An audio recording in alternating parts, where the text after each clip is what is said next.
Snow erased the horizon. It turned the world into a blank white screen that glared back at them, sky and mountain bleeding together until even the ridgeline was just a pale smay. Then the rifle cracked, muffled, almost polite in the heavy air, and Specialist Grant dropped as if someone had cut his strings. His body hit the snow with a dull thump. For a heartbeat, nothing moved. Then the red started to spread, soaking into the white like ink in paper. "Contact front! Contact front!" someone yelled. The valley erupted. "Viper 1-6. This is 1-3. Troops in contact. Break. Troops in contact." The radio answered with a hiss of static, chopped words buried under a grinding electronic buzz.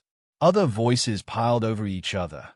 Call signs, half-finished grid references, someone shouting for the medic, as the clean, empty morning shattered into overlapping noise. Rounds zipped in with a flat, angry snap, chewing into the snow around the ranges, kicking up little geysers of white. The platoon scattered on instinct, diving for whatever cover existed in the shallow bowl of the valley. Thin rocks, half-buried logs, a shallow dip that wasn't nearly as deep as everyone wished it were. Lieutenant Carter slammed against a rock outcropping and risked a glance. The valley floor stretched out ahead of them in a gentle rise. Nothing obvious, just wind-scoured snow and scattered boulders.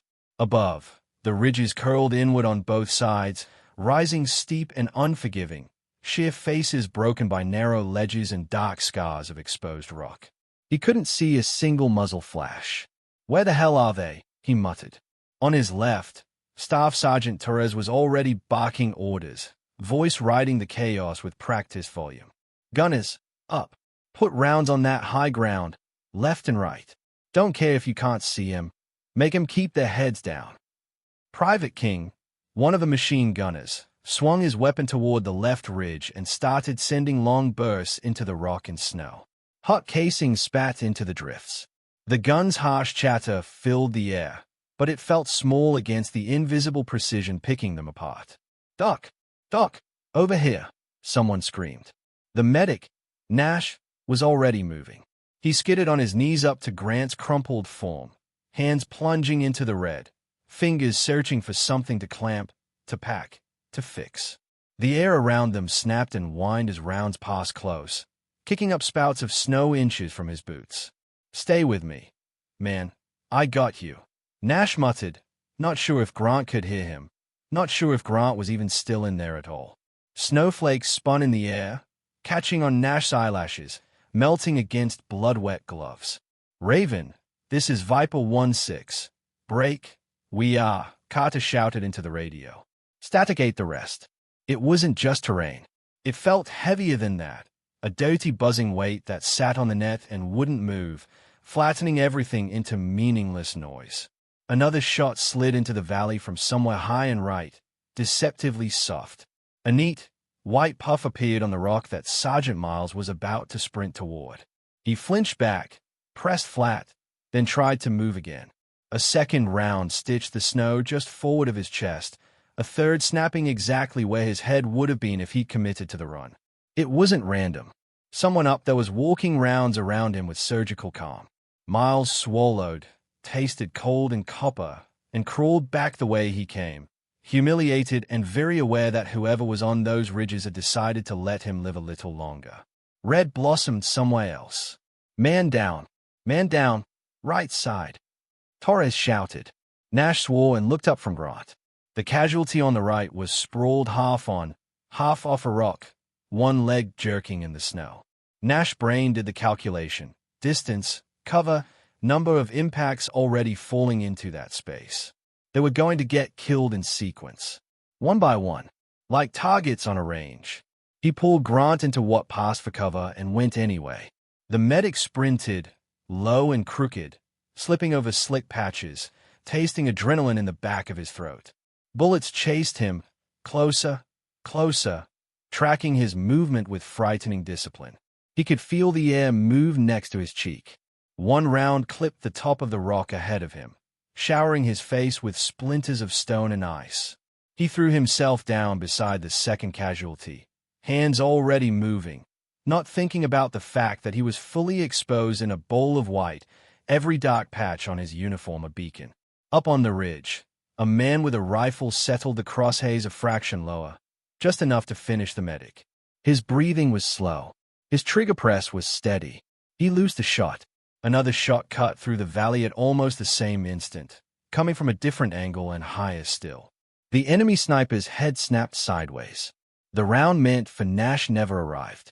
The shooter slumped forward, sliding down behind his rock in an awkward, boneless spill of gear and limbs that nobody in the valley could see. Nash blinked, waiting to die, and realized he hadn't. Where'd that come from? Torres muttered, eyes scanning. He saw nothing but snow and rock and thin, bitter air. Somewhere above them, a gloved hand cycled a bolt with unhurried precision. A breath fogged the inside of a balaclava, in and out, a steady metronome against the chaos below. In a scratch scope, the reflection of the valley was a warped, oval mirror, tiny shapes scrambling, muzzle flashes like sparks. Viper 1-6. This is, do you copy? The radio on Carter's chest spat half words, then vanished under the same grinding interference. He jammed the transmit button harder, as if force would punch the signal through. Say again. This is Viper 1-6. Troops in contact, multiple casualties. We are pinned. Request. Static. He stopped, forced himself to breathe. The pattern of impacts in the snow was starting to resolve in his mind. Not just random suppressive fire, but arcs. Sectors. Every time someone moved toward the edges of the valley, rounds met them. Every large rock that might have concealed a route out was already being walked by sniper fire. They were boxed in. Whoever was up there knew the route, knew their doctrine, knew exactly how far they'd come and how far they had left to go.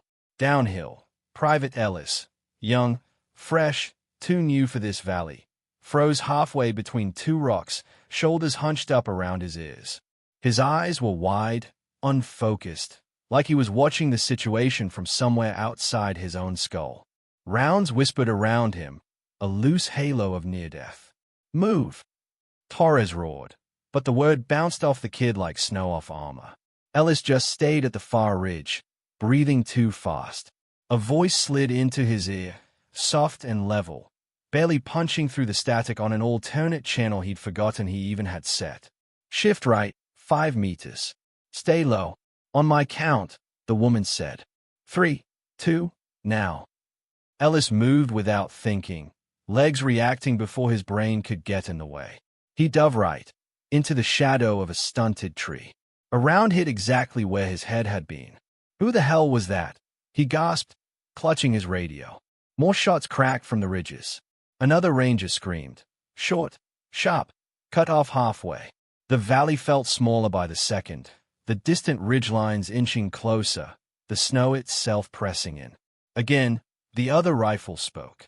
A man on the far ridge who'd been adjusting his position, angling for a shot on Carter's rock, jerked back, dropped his rifle, and folded over himself.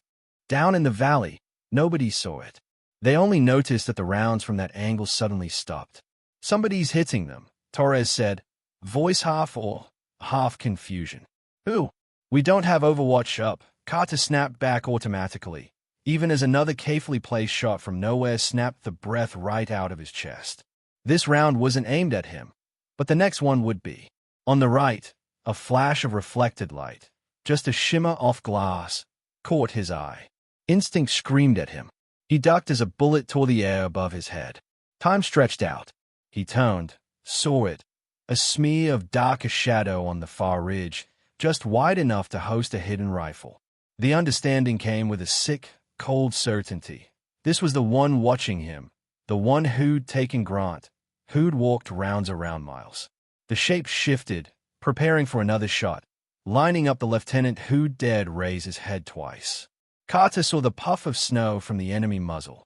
He felt his own body flinch, too slow to matter. The round was in the air already, carving an invisible line toward him. Another bullet cut across its path. From higher, from steeper, from a place that had no business existing in that terrain at all, a single shot lanced out and hit the enemy sniper a fraction of a heartbeat before he could complete the kill. The man's rifle kicked sideways, his body twisting as he toppled out of his hide, rolling in a slow, awful tumble down the rock face. The round mint for Carter went wild. He sucked in a breath he didn't remember holding. The world snapped back into motion. Rounds were still snapping overhead. Men were still shouting. Nash was still bent over another body, hands red up to the wrists. But now, in the middle of the chaos, one thought burned hot and clear in Carter's mind. Someone out there was saving them. Someone they hadn't called. Someone they hadn't planned for. Someone who didn't exist on his task organization or his risk assessment. He'd never even known she was a sniper. The valley blinked white as another muzzle flash lit the ridgeline, and the seventh body hit the snow. Earlier that morning, the snow had seemed almost pretty.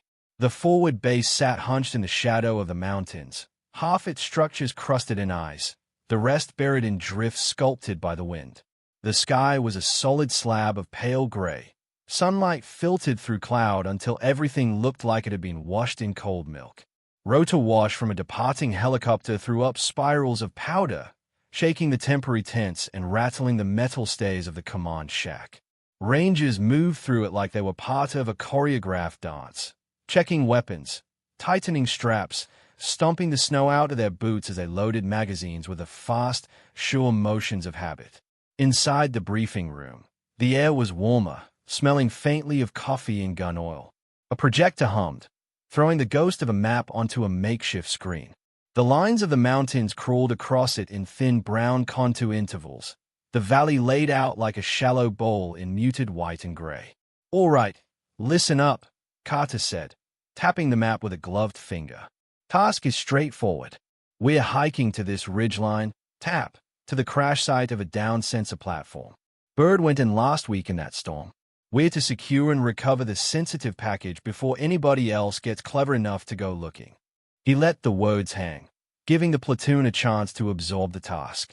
They were tired, too many patrols, too few hours of sleep, but the promise of a clear objective lent a certain focus. Retrieve the package. Get out. "What's so special about this one, sir?" The radio operator called from the back, half serious. "Intel says the module on that bird holds recent collection data for the entire sector," Carter replied. "If they get hold of it, they get our patterns, our routes, our comms behavior. We're not letting that happen. We get there first. We bring it home. We go back to being miserable here instead of being miserable somewhere else."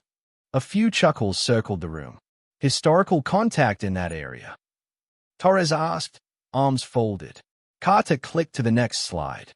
Bullet points appeared next to a satellite image. Light small arms harassment. No sustained engagements. Route has been used by other units for resupply. Command assesses possible light opposition only. At the edge of the room, near the wall, the attached liaison watched the map, not the bullet points. Chief Warrant Officer Reyes had propped herself against a stack of folded cots, hood down, hands in the pockets of her fleece. She wore the same uniform as everyone else, same patches, same dust and wear, but there was a distance to her posture, like she was half a step removed from the scene. Nobody had quite figured out where to slot her in their mental hierarchy. The brief had introduced her as ISR support, intelligence, surveillance, reconnaissance. "Here to help us make sense of any data we pull back," Carter had said earlier. At the time, nobody had questioned it. She carried a rifle that looked like everyone else's at a glance. Only up close did you notice the longer barrel, the slightly larger optic, the strip of laminated data taped neatly to the stock. Little things people chalked up to intel types being weird. Now, as the topo map lingered, she stepped a little closer, eyes narrowing. On the projected mountains, the planned route traced a blue line, threading through a valley between two sets of ridges. It was efficient, direct, and, she thought, absolutely perfect for an ambush. She lifted a hand halfway, then hesitated until Carter paused. "Sir," she said, voice low but clear, "is there an alternate approach along the northern contour?" Carter glanced at her, then back at the map. Torres did the same, one eyebrow crooked. "This is the cleared path," Carter said. "Shortest route, already demined. Any contour route would add at least 3 hours on foot. We have a weather window to hit for extraction. Yes, sir, Reyes said. She stepped closer to the map and traced the valley with her eyes. This bowl here, it canalizes anyone coming through. High ground on both sides, limited cover in the center. If there's any chance they know our route. Analysis paralysis. Chief, Torres cut in with a half smile, playing it off. If we rerouted every time a valley looked unfriendly out here, we'd never leave the wire. A couple of the younger guys grinned. The radio operator, Brick, known for his unflappable chatter, murmured something about mountains all being the enemy anyway. Reyes didn't smile. Her fingers flexed in her pockets, feeling the tug of scar tissue along the web of her right hand. The image in front of her ghosted with another one, older and shakier, from a helmet cam. A similar valley, different range. Men pinned down, their movement pre-sighted, their options sealed by their own adherence to the cleared path. She'd stayed put then, because the plan had said stay put. Noted, Carter said more gently than Torres. He clicked through another slide. We'll watch our spacing and keep eyes on the ridges. We'll have air in the stack if things go sideways.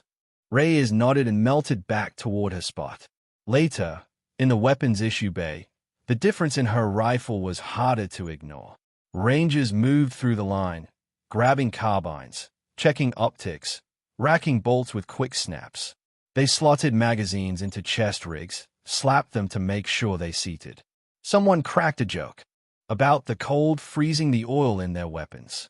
Reyes stepped up and took her own weapon off the rack. It was longer than the others, a bolt action nestled in a chassis, the barrel wrapped in a faded strip of tape to break up its outline. She checked the glass, dialed, adjusted, checked the crispness of the reticle. Her fingers moved over the data card on the stock, lips moving silently as she ran the numbers. Planning to shoot the moon from up there, Chief. Brick called, grinning as he walked past with his radio slung over one shoulder. That thing's overkill for some busted drone parts. Just like to see what I'm getting into, she said. That what Intel calls it. Getting into it. Another ranger, Dubs, snorted. We'll do the fighting. You do the analyzing. She let it roll off. She'd been desk-type, nerd with a gun, and extra body in 3 different units before this one. It never bothered her until they were in the valley and the bullets started to fall exactly where she'd circled on the map. At her locker, she dug past folded thermals and space socks until her fingers touched metal. It was a small coin, worn smooth around the edges, stamped with the emblem of another unit. She flipped it over her scarred knuckles, feeling the faint grooves with her fingertips. She remembered the last time she'd held it in the mountains. The radio had been dead then, too. The men in that valley had waited for an order that never came. She'd watched angles open, options appear and vanish, and done nothing because her call sign wasn't on the fragmentary order authorizing movement. When the firing stopped, the snow had been full of bodies and spent brass, and the only sound was the wind. Reyes closed her fist around the coin and slipped it into her pocket. Elsewhere, on the opposite side of the mountains, men who were not supposed to know the ranger's route studied the same ridgeline with hungry eyes. Their leader stood hunched over a rough map scratched into the packed earth of a hut floor. The valley was a shallow groove drawn with the edge of a boot. Small stones marked positions along the ridges. He rearranged them with a fingertip, murmuring instructions. Hey, and hey, he said in his own language, tapping the stones that represented sniper hides. You wait. No firing until they are deep in the valley. We fix them in the center, where there is no cover. Then we cut them apart. Do not be impatient. One of his men tested the compact jamming device near the door. It whined to life, making the old radio on the table hiss in protest. The leader nodded. With this, their birds will not hear them, he said. Their guns will answer late. Their eyes will be blind. We hold them. The other team moves to the wreck and takes their secrets. They had a copy of the route. They knew the timing of the patrol, roughly, at least. They knew the weather window and the likely extraction point. Enough to rehearse. In the half-light of the hut, 2 younger fighters crawled into a low platform built along the wall, practicing building sniper hides with scraps of cloth and netting. Outside, someone fired a single round into the sky, testing 0. Back at the base, the Rangers shouldered rucks and filed out through the gate. The snow crunched under their boots, a crisp, squeaking sound in the cold. Breath steamed from mouths and noses, rising in little clouds in front of their faces. Brick fell into step behind Carter and Torres, antenna bouncing with each stride. Nash adjusted the weight of his aid bag, feeling the familiar drag on his shoulders. Miles rolled his neck and muttered about his wife's cooking, like he always did when he was more nervous than he wanted anyone to notice. Reyes walked near the rear of the formation, rifle slung, eyes not on the trail but on the horizon. As they stepped off, she turned once. The base shrank behind them, a smear of tan and green against endless white. Ahead, the ridgeline loomed, a jagged silhouette hidden in low cloud. She looked from the base to the ridge and back again, like she was comparing two photographs. Then she turned and followed the line of ranges into the mountains. The route tightened quickly. What had looked open from the map became a narrow cut between steep slopes, the trail itself just a faint depression where previous patrols had tramped the snow down. To their right, the ground fell away into a steep drop, rocks lurking under thin layers of fresh powder. To their left, the valley wall rose almost straight up, broken by the occasional ledge and scrub tree clinging to life. "Watch your spacing," Torres called. "Don't bunch up. That ridge isn't our friend." Thought the intel brief said light opposition, Dubs said quietly, voice carrying just enough for Reyes to hear behind him. "Sure doesn't look light." "Terrain's the same no matter who you're fighting," Reyes replied. Her eyes flicked up to the ridgeline again. The snow up there was smoother in some spots, wind-carved in others. She spotted a patch where the drag marks didn't quite match the others, like something had been pulled through and then dusted over. Her stomach tightened. Half an hour later, she noticed a straight edge in the rock on the opposite slope, a line that didn't belong in a landscape carved by ice and time. It was small, but her brain snagged on it. Someone had cut a firing slit into that rock, then iced it over. From the valley floor, it was just a shadow. She lifted her rifle, checked the glass, and looked again. The slit was empty. "For now." "Brick," Carter called over his shoulder, breaking her focus. "Check in with Raven. Let him know we're at checkpoint 2. Brick toggled his radio. "Raven, this is Viper 1-3 at checkpoint 2. Time on target on track. Over." Static swallowed his words, coughed them back in half syllables. He frowned, lifted the handset away from his mouth, listened. "Might be the ball, sir," he said. "Terrain masking us." "Try the alternate net," Carter said. Brick did. The answer that came back was distorted, words stretched and chewed into nonsense by a low, ugly hum. He met Carter's eyes and shrugged. "I'm getting more noise than signal." Reyes listened to the pattern of the interference, the way it rose and fell like someone was dialing it, testing levels. Terrain didn't change like that. Machines did. She drifted closer to Torres. "Sergeant, we should think about a contour line," she said quietly. "Stay just under the ridgeline instead of going through the lowest point. It'll widen our angles, make it harder to." "Chief, we're already behind schedule," Torres replied without looking at her. "We swing out now. We miss our bird home. We'll be in this snow all night. We go straight, we're in and out." "The valley's narrowing," she said. "We're getting cannolaized. If they are up there." "We've used this route before," he cut in. "Nothing more than a couple idiots taking pot shots. We'll be fine. Appreciate the input." She let out a slow breath through her nose. The mountains loomed ahead, the ridges rising on both sides like jaws. She'd said her piece. The plan was the plan. As they moved deeper, the snow changed under their boots, the fresh powder giving way to a harder, slicker surface that squeaked with each step. The wind died down, the valley walls blocking it, and with it went the gentle white noise that had been filling the space in her head. The quiet felt wrong. She checked her optic again, scanning the ridgelines and arcs, counting potential heights. Dark spots in the snow. Discoloration where rocks had been scrubbed clean. Tiny disruptions in otherwise smooth drifts. Her fingers brushed the coin in her pocket. The scar on her hand itched under her glove. When the first shot came, it was almost a relief. One moment, Private Grant was trudging ahead, his breath puffing in white bursts, the faint outline of his pack swaying. The next, something invisible punched him in the chest and he went backward, arms flung wide, rifle flying from his hands. The snow took him. The report rolled down from the ridge half a beat later, a cold, flat sound that bounced around the valley.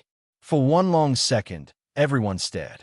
Then the second shot took the ranger who lunged toward him, catching him high in the shoulder and spinning him around before he crashed into the same stain of red.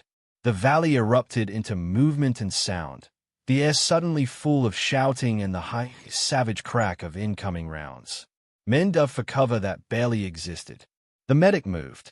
The radio screamed for help and got only static.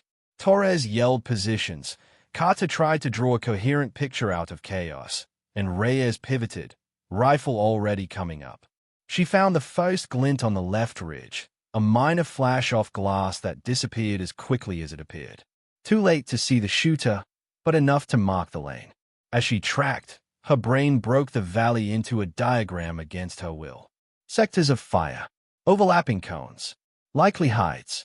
Every small puff of snow from impact painted a line back along a straight path to some point on the ridge. Each line crossed others.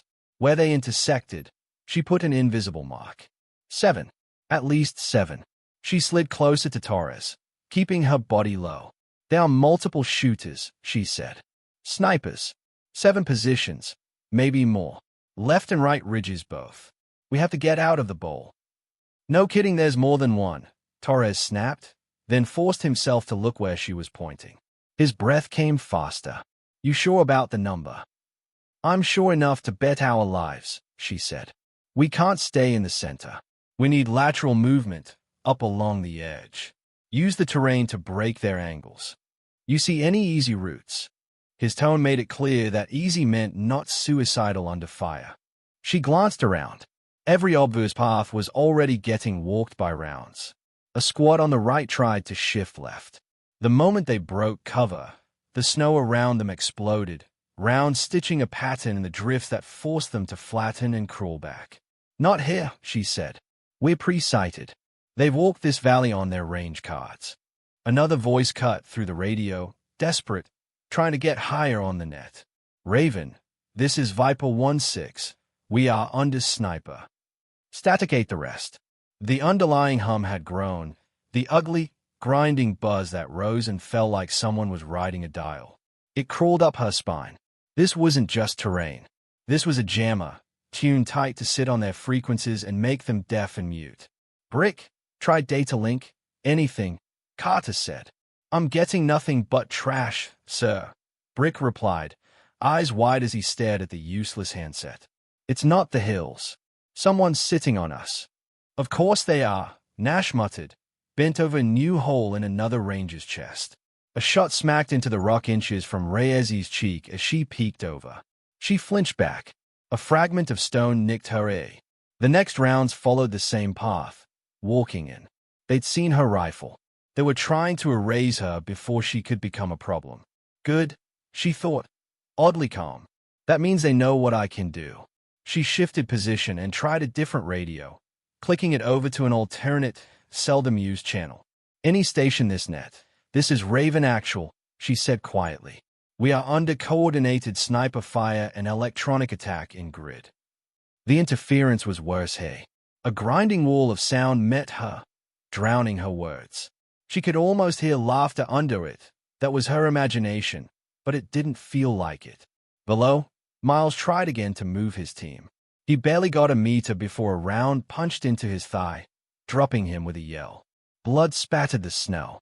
2 of his men crawled toward him, hands outstretched. Rounds walked in, closer with each burst. Reyes watched the pattern, the angles, the timing. She could see it unfolding like a slow-motion replay of the mission that had given her the scar.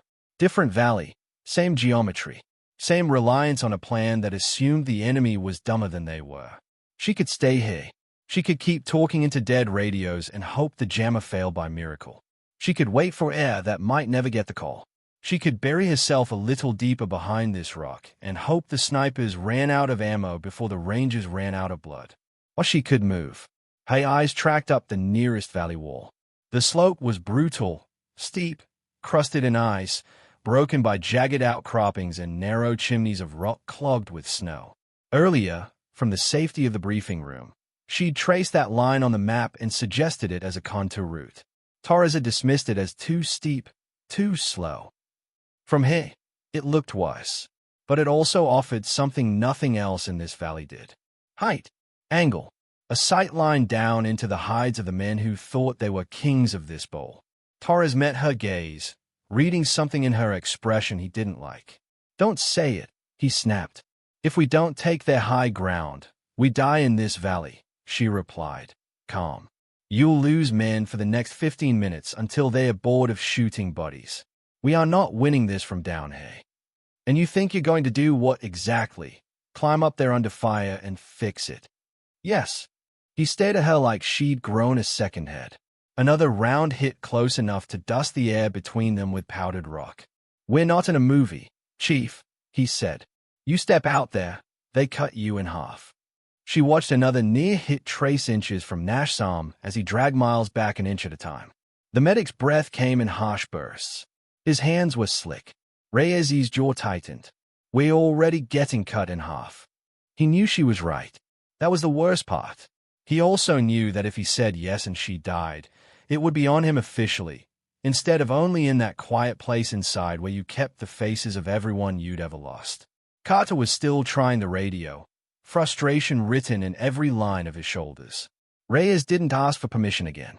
A smoke grenade went off 20 meters away, one of the squad leaders deciding to throw up obscuration in a last-ditch attempt to move. The gray cloud billowed, curling and twisting in the windless valley, a temporary barrier between the snipers and the men below. Reyes took it as her cue. She slid backward, keeping low, then broke left, hugging the valley wall. The smoke ate her outline. A few speculative rounds snapped through it, but none hit home. She moved faster, boots skidding on the hard-packed snow, staying as close to the rock as she could. To anyone glancing her way, she was just another shape in the chaos, repositioning behind a different stone. Only when the angle changed enough that the main body of the platoon was no longer fully in view did she straighten and look up. The chute was narrower than it had looked from below, a thin crack in the rock face, half filled with snow and ice.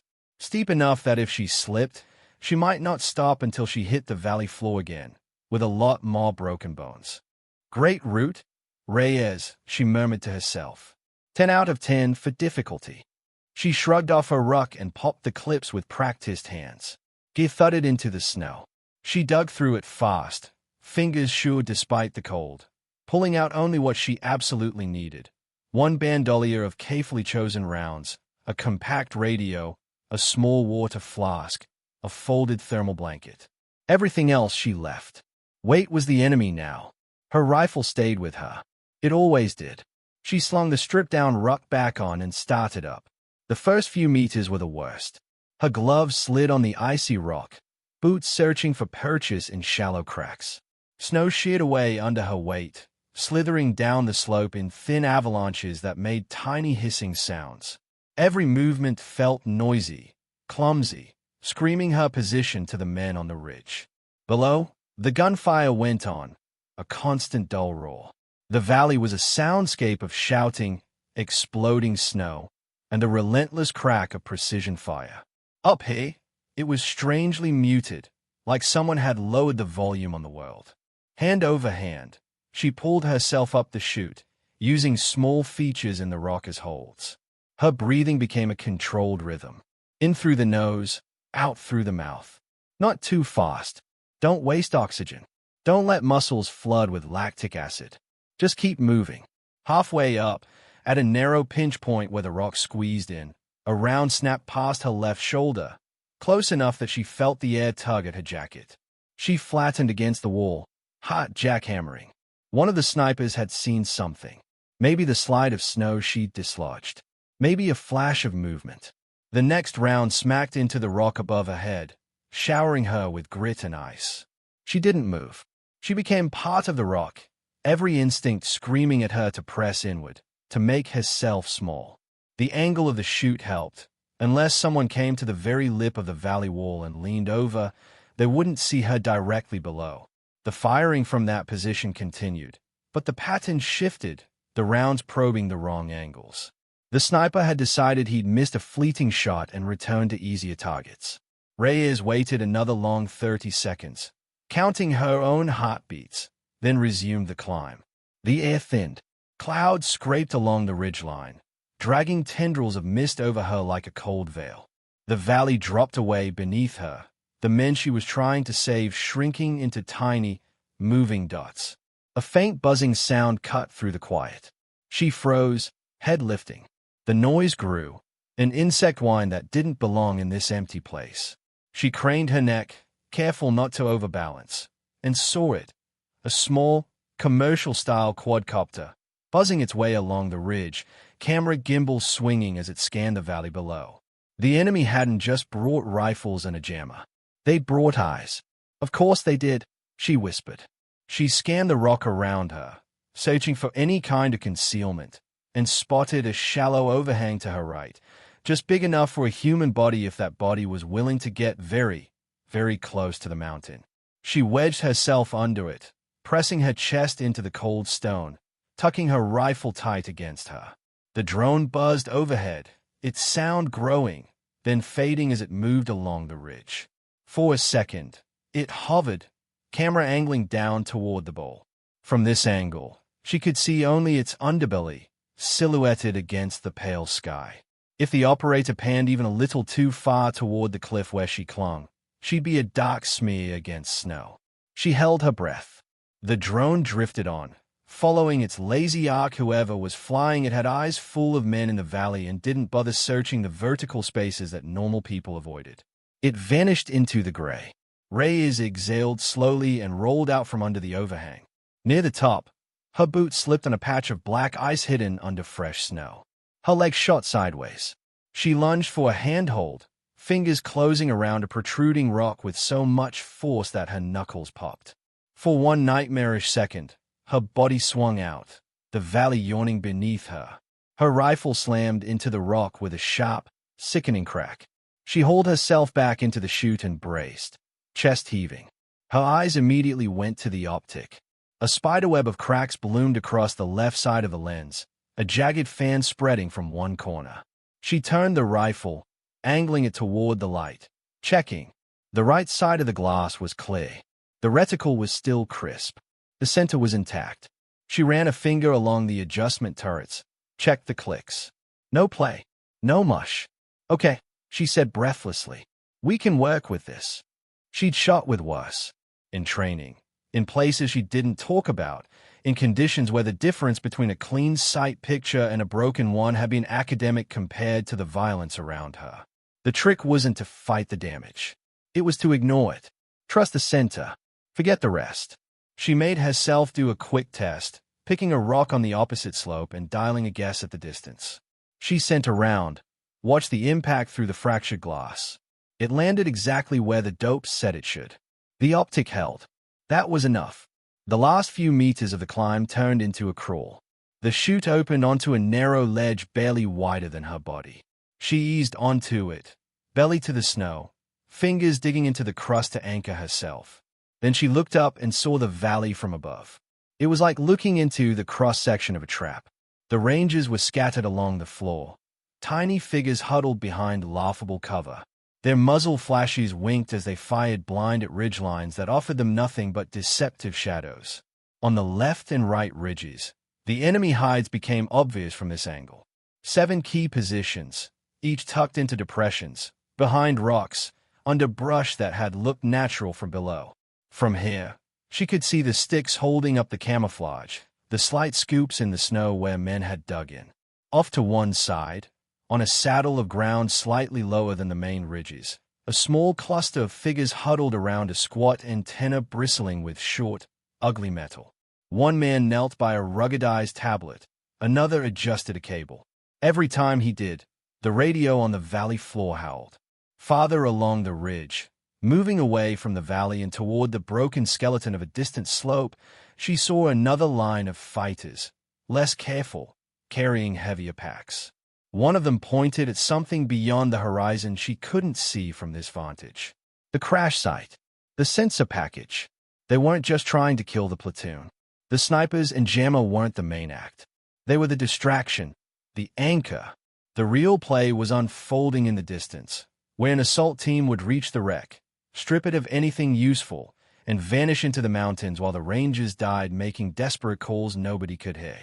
She checked her watch, doing quick, instinctive math. Their planned extraction bird would be inbound in.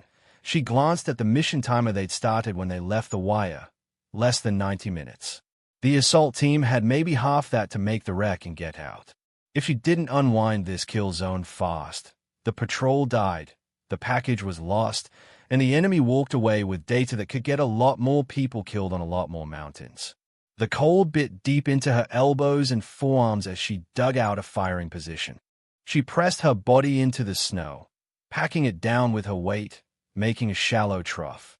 The metal of the rifle seeped icy numbness into her fingers. She laid the cracked optic on the valley like a lens over a map and started building the fight in her head all over again, but this time from above. 7 sniper positions, 1 jammer element, 1 assault line moving on the objective. Limited rounds, limited time. She didn't need to kill everyone. She just needed to kill the right ones in the right order. Priority, spotters and eyes. Communication nodes. The jammer. The most dangerous shooters. Anyone with a weapon that could reach her or break the Rangers' withdrawal. Reyes settled her cheek against the stock. The crack in the glass cut her world in half. She ignored it, focusing on the clear center. Okay, she whispered to herself, to the mountain, to the ghosts in the valleys behind her. Let's do this different this time. Her breathing slowed. The chaos below faded into a distant blur of noise. She picked her first target and took up slack on the trigger.